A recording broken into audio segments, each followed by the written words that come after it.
देखिए, मेरा एक निवेदन है आप देश की मीडिया और देश के पत्रकारों से कि जो पत्रकार है हमारे देश के अंदर, जो हमारी गोदी मीडिया है, वो तो दिन रात अपना सौदाबाजी करके इंडिया गठबंधन को जिता के सोती है।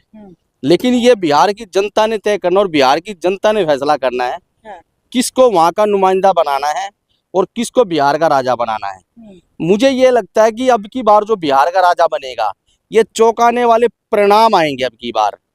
अब जो आदमी अपने आप को ये समझ के बिहार का ठेका ले रहा है कि भी सरकार मैं बनाऊंगा, सरकार मैं बनाऊंगा, बिहार के लोगों के साथ जब भी सरकार आई है, हर बिहार की सरकार ने बिहारियों को फर्स्ट बिहार के लोगों को धोखा देने का काम किया है। बिहार के अंदर जो नुमाइंदे बिहार से पलायन करते हैं, चाहे वो किसी भी स्टेट में जाके 2 वक्त की रोटी खाना कमाना पेशा उनका, बाहर राज्यों में जाके अपना पालन पोषण करते हैं।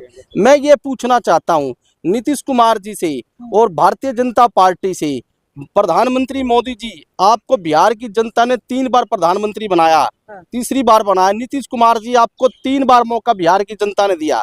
आपके जंगी जवान के अंदर क्या विश्वास है बिहार की जनता ने? क्या बिहार की जनता के लिए आपने 15 साल में ऐसा कौन सा कारखाना लगाया, कौन सा रोजगार दिया, कौन बिहार प्रदेश के लिए कोई ऐसी नीति नियम कानून से कोई योजना आपने बनाई जो बिहार के लोगों को आज तक फायदा हुआ हो? लेकिन बिहार के अंदर ना तो कोई एजुकेशन है, ना कोई रोजगार है, ना बिहार के अंदर कोई ईमानदारी से कोई कमा के खा सकता है। बिहार के अंदर दिन प्रतिदिन अपराध और अपराधियों का अड्डा बन चुका है। जिस दिन देश के प्रधानमंत्री वहां पर पहुंचते हैं, रैली करते हैं, इधर हिंदुस्तान और पाकिस्तान का युद्ध होता है, उसी दिन ही बिहार के अंदर शर्मनाक एक घटनाएं सामने आती है। दलित बच्ची के साथ वो प्रण और बलात्कार किया जाता है।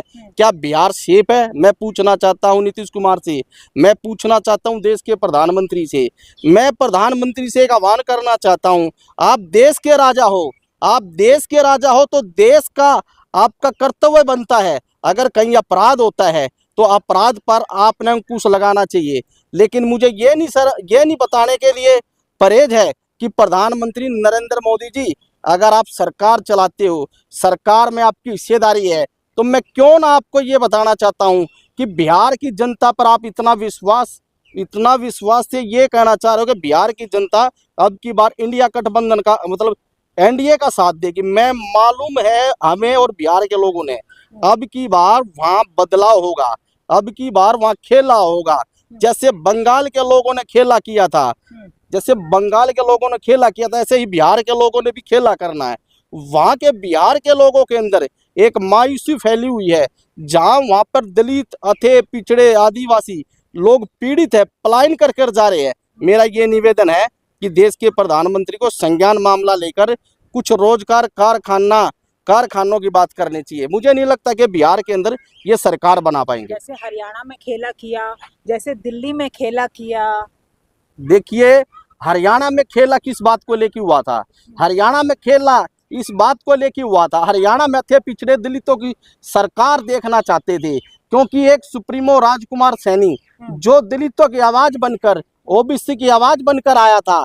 देखिए, इसलिए लोगों ने ये सोचा कि सैनी समाज एक सैनी समाज जो बहुत बुद्धिमान समाज है, जो कि उस समाज का बीजेपी सरकार ने ऐसा षड्यंत्र के तहत नायब सिंह सैनी को चीफ मिनिस्टर बना दिया, मनोहर लाल खट्टर को हटा के, और राजकुमार सैनी का जिस प्रकार से दुरुपयोग किया गया, वो राजकुमार सैनी की वजह से वो नायब सिंह सैनी चीफ मिनिस्टर बना है। अगर नायब सिंह सैनी को अगर चीफ मिनिस्टर ये घोषित नहीं करते तो मैं ये मालूम है कि भारतीय जनता पार्टी की 11 और 12 सीटों पर मात्र सीट आती।